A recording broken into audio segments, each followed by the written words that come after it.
আসসালামু আলাইকুম ওয়া রাহমাতুল্লাহ। প্রিয় শিক্ষার্থীবৃন্দ, আমি আকন্দ মোহাম্মদ গোলাম গাউস, তোমাদের শিশির স্যার, প্রভাষক রসায়ন, কলসকাঠি ডিগ্রি কলেজ, বাকেরগঞ্জ, বরিশাল। আজকে তোমাদের সামনে আমি এলিফ্যাটিক যৌগের প্রতিস্থাপন বিক্রিয়া নিয়ে আলোচনা করব। তো শিক্ষার্থীবৃন্দ, অবশ্যই সবাই ভালো আছো আশা করি। আমি আল্লাহর রহমতে ভালো আছি। তো দেখো, এলিফ্যাটিক যৌগের প্রতিস্থাপন বিক্রিয়া, তোমরা অবশ্যই প্রতিস্থাপন বিক্রিয়া জানো। প্রতিস্থাপন বিক্রিয়া কি? যেই বিক্রিয়ায় কোনো পরমাণু বা মূলক অপর কোনো পরমাণু বা মূলক দ্বারা প্রতিস্থাপিত হয় তাকে প্রতিস্থাপন বিক্রিয়া বলে। এখন এই প্রতিস্থাপিত হবে, এই প্রতিস্থাপনকারী মূলক যে হবে আক্রমণকারী মূলকের উপর নির্ভর করে। প্রতিস্থাপন বিক্রিয়া তিন প্রকার।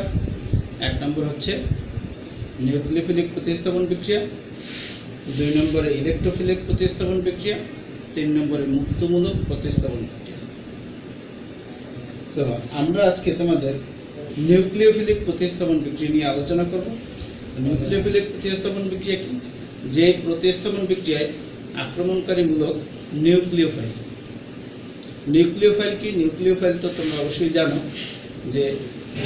যে মূলকের নিউক্লিয়াসের প্রতি আকর্ষণ আছে, অর্থাৎ মূলকটি হবে অবশ্যই ঋণাত্মক মূলক। ঋণাত্মক মূলকের নিউক্লিয়াসের প্রতি আকর্ষণ থাকে, আর ধনাত্মক মূলকের ইলেকট্রনের প্রতি আকর্ষণ থাকে। তো এই প্রতিস্থাপন বিক্রিয়া, নিউক্লিওফিলিক প্রতিস্থাপন বিক্রিয়ায় অবশ্যই নিউক্লিওফাইল আক্রমণকারী বিকারক হবে, সে নিউক্লিয়াসের প্রতি তার আকর্ষণ থাকবে। আর এই নিউক্লিয়াসের প্রতি আকর্ষণ আছে বিধায় এই নিউক্লিওফিলিক প্রতিস্থাপন বিক্রিয়াকে বলা হয় সাবস্টিটিউশন নিউক্লিওফিলিক রিঅ্যাকশন।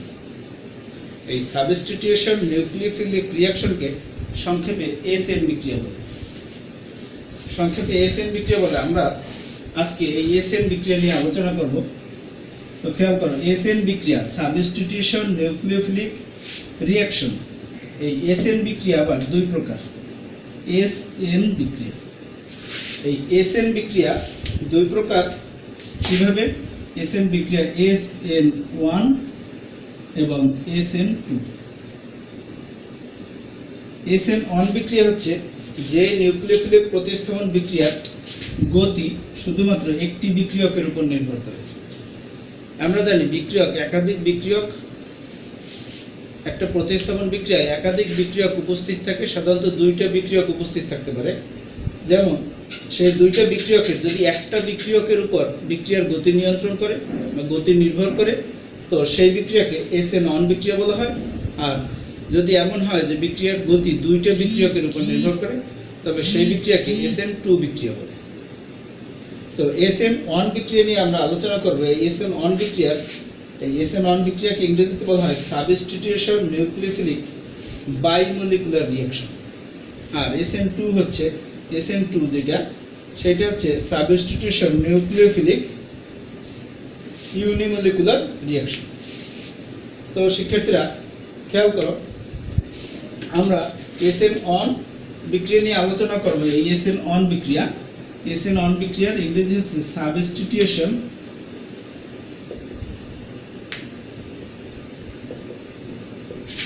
নিউক্লিওফিলিক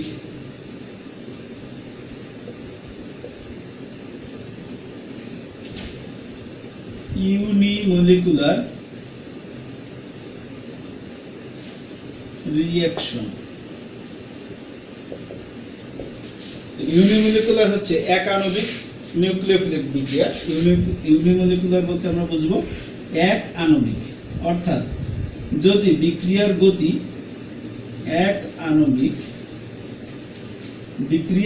যদি একটি বিক্রিয়কের উপর নির্ভর করে, তাইলে ওই বিক্রিয়ার আণবিকত্বকে আমরা এক বলবো। সুতরাং ইউনিমলিকুলার মানে হচ্ছে এক আণবিক বিক্রিয়া। আর SN2 বিক্রিয়া যেটা সাবস্টিটিউশন নিউক্লিওফিলিক বাইমলিকুলার। এখানে বাইমলিকুলার বলতে আমরা দ্বি আণবিক বুঝবো। এখানে বিক্রিয়ক তার গতি দুইটি বিক্রিয়কের উপর বিক্রিয়ার গতি নির্ভর করে। তো আমরা SN1 বিক্রিয়া নিয়ে আগে আলোচনা করি। খেয়াল করো, SN1 বিক্রিয়ায় অ্যালকাইল হ্যালাইডের সাথে CH3 টারশিয়ারি বিউটাইল ক্লোরাইড এর সাথে পটাশিয়াম হাইড্রোক্সাইডের প্রতিস্থাপন বিক্রিয়া হয়। এখন দেখো পটাশিয়াম হাইড্রোক্সাইডের যদি প্রতিস্থাপন বিক্রিয়া হয় এই ক্লোরিন OH মূলক দ্বারা প্রতিস্থাপিত হয়। তাহলে কেমন অবস্থা হবে CH3 C CH3 CH3 OH tertiary butyl alcohol tertiary butyl chloride থেকে বিক্রিয়া করা টারশিয়ারি বিউটাইল অ্যালকোহল আর সাথে হাইড্রোক্লোরিক অ্যাসিড উৎপন্ন হয়। আমরা এই বিক্রিয়ার ক্রিয়া কৌশল নিয়ে যদি আলোচনা করি, দেখো এই বিক্রিয়ার একাণবিক বিক্রিয়া বলা হচ্ছে এই জন্য যে এই বিক্রিয়ার গতি সম্পূর্ণ এই বিউটাইল ক্লোরাইডের উপর নির্ভর করে। কেন? কারণ বিউটাইল ক্লোরাইড থেকে এই ক্লোরিন অপসারিত হয়ে কার্বোক্যাটায়ন উৎপন্ন হবে। কার্বোক্যাটায়ন জানো অবশ্যই, ধনাত্মক কার্বন আয়নযুক্ত মূলককে বলা হয় কার্বোক্যাটায়ন। অর্থাৎ যেই কার্বনের ধনাত্মক আয়ন থাকবে সে হচ্ছে কার্বোক্যাটায়ন বা সে হচ্ছে কার্বোক্যাটায়ন। তো আমরা এই বিক্রিয়ার দুই ধাপ, প্রথম ধাপটা নিয়ে আলোচনা করি। প্রথম ধাপ এই বিক্রিয়ার গতি নির্ধারক ধাপ। প্রথম ধাপে কি হবে? এই বিক্রিয়ার প্রথম ধাপে দেখো CH3 C CH3 CH3 C এই বিক্রিয়ার প্রথম ধাপে বন্ধন ইলেকট্রন কার্বন এবং ক্লোরিনের মধ্যবর্তী যে বন্ধন ইলেকট্রন, অথবা এখানে যদি আমরা হ্যালোজেন দিই, কার্বন এবং হ্যালোজেনের মধ্যবর্তী যে ইলেকট্রন, এই ইলেকট্রন হ্যালোজেন পরমাণু সে টেনে নেবে। কেন? কারণ আমরা জানি হ্যালোজেন পরমাণু হচ্ছে তড়িৎ ঋণাত্মক, অধিক তড়িৎ ঋণাত্মক হওয়ায় সে বন্ধন ইলেকট্রন টেনে সে আংশিক মাইনাস, আর এই কার্বন পরমাণু বন্ধন ইলেকট্রন যেহেতু রাখতে পারলো না সে আংশিক প্লাস হবে। এখন আংশিক প্লাস হলে এই বিক্রিয়ার গতি নির্ধারক ধাপ হচ্ছে এই প্রথম ধাপটি।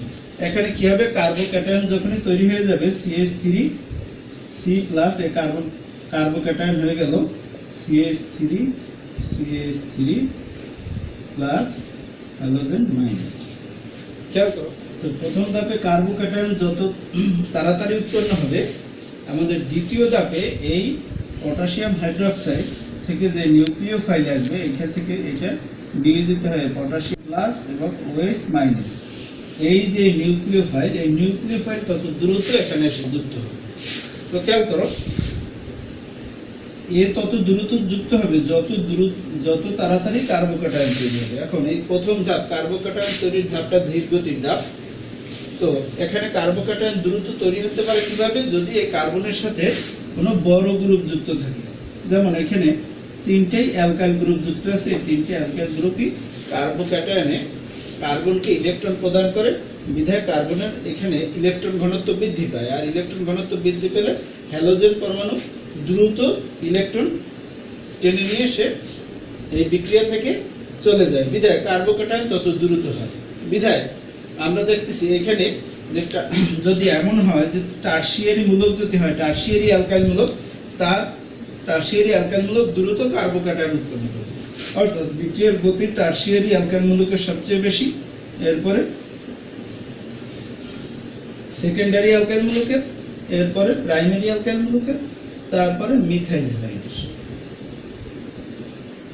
তাইলে এই প্রথম ধাপে যে কার্বোক্যাটায়ন উৎপন্ন হবে, এই কার্বনের সাথে যদি বড় মূলক যুক্ত থাকে, বড় গ্রুপ যুক্ত থাকে, ইলেকট্রন দানকারী গ্রুপ, তাইলে কার্বোক্যাটায়ন তাড়াতাড়ি উৎপন্ন হবে। আর কার্বোক্যাটায়ন যত তাড়াতাড়ি উৎপন্ন হবে, দ্বিতীয় ধাপে এই কার্বোক্যাটায়ন উৎপন্ন হওয়া মাত্রই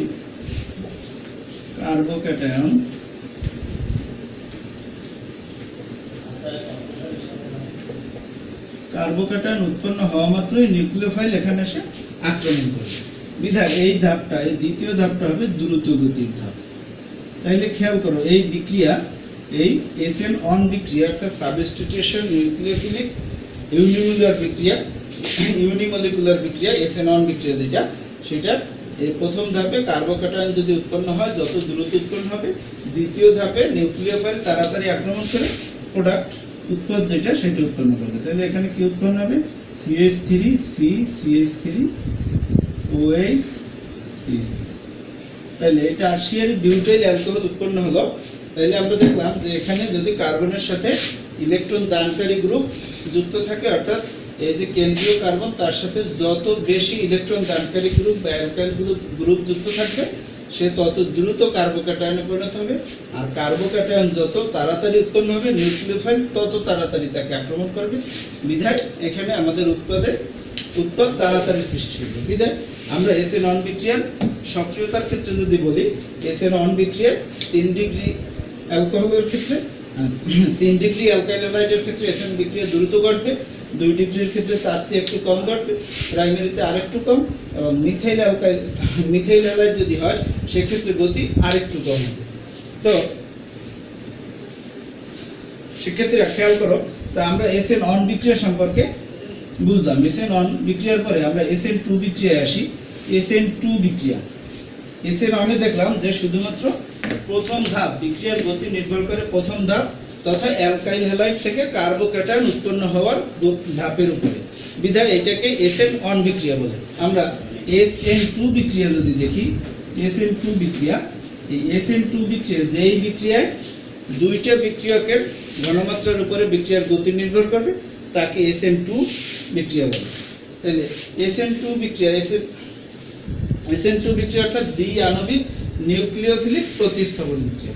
যেহেতু বিক্রিয়কের দুইটা অণুর উপর নির্ভর করবে, সুতরাং এখানে এর আণবিকত্ব হচ্ছে 2, এজন্য একে বলা হয় দ্বি আণবিক নিউক্লিওফিলিক প্রতিস্থাপন বিক্রিয়া। তো আমরা এখানে দ্বি আণবিক নিউক্লিওফিলিক প্রতিস্থাপন বিক্রিয়া দেখি।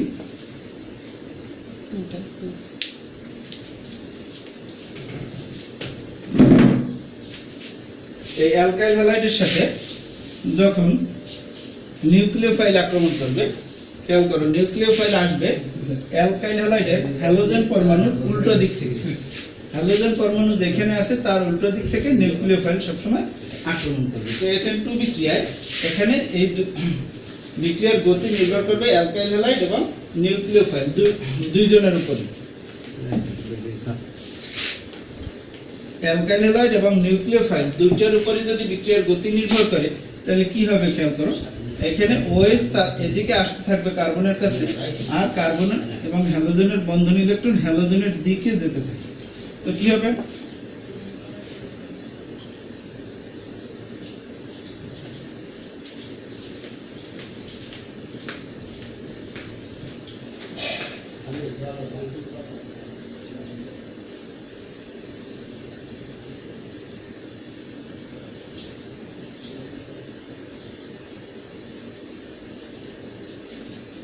খেয়াল করো OH মূলক যত আসতে থাকবে হ্যালোজেন মূলক তত এখান থেকে বের হয়ে যেতে থাকবে।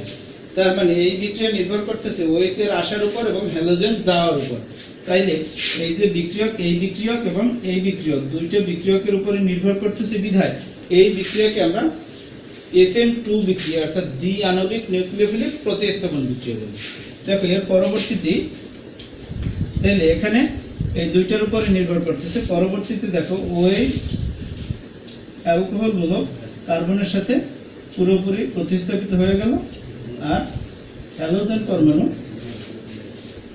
একেবারে বের হয়ে গেল। এই হ্যালোজেন পরমাণু বের হয়ে যাওয়ার পরে হ্যালোজেন পরমাণুর সাথে এই যে নিউক্লিওফাইলের সাথে যে ধনাত্মক মূলক ছিল সে এখানে আসবে। তো আমরা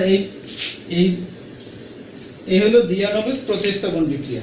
খেয়াল করো এখানে যদি এই কার্বনের সাথে যে আক্রমণকারী মূলক আসলো, নিউক্লিওফাইল মূলক আসলো, এখানে কার্বনের সাথে যদি বড় গ্রুপ থাকে, অর্থাৎ এখানে অ্যালকাইল গ্রুপ, এখানে যদি অ্যালকাইল গ্রুপ থাকতো তাহলে সেই বড় বড় অ্যালকাইল গ্রুপগুলো এই নিউক্লিওফাইলকে আসতে বাধা দিত, আর নিউক্লিওফাইল যত আস্তে আসতো হ্যালোজেন তত আস্তে বের হয়ে যেত।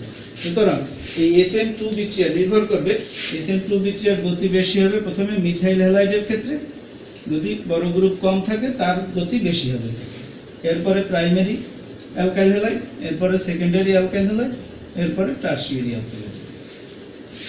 তো SN2 বিক্রিয়া আমরা দেখলাম, SN2 বিক্রিয়া হলো SN1 বিক্রিয়ার গতির সম্পূর্ণ বিপরীত, কারণ এখানে মিথাইল হ্যালাইডের সবচেয়ে বেশি গতি। মিথাইল হ্যালাইডে SN2 বিক্রিয়া দ্রুত ঘটবে, কেন তার সাথে হলো সব ছোট মূলক আছে বিধায় এই আক্রমণকারী নিউক্লিওফাইল দ্রুত আসতে পারবে, আর নিউক্লিওফাইল দ্রুত আসতে পারলে হ্যালোজেন তাড়াতাড়ি বের হয়ে যেতে পারবে।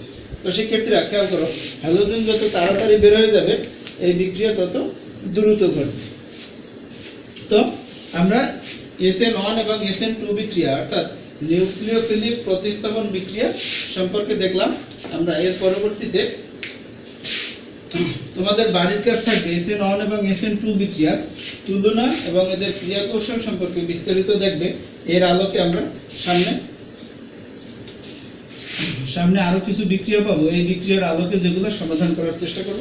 তো শিক্ষার্থীবৃন্দ, আজকে এ পর্যন্তই থাক। সবাই ভালো থাকো। আল্লাহ হাফেজ।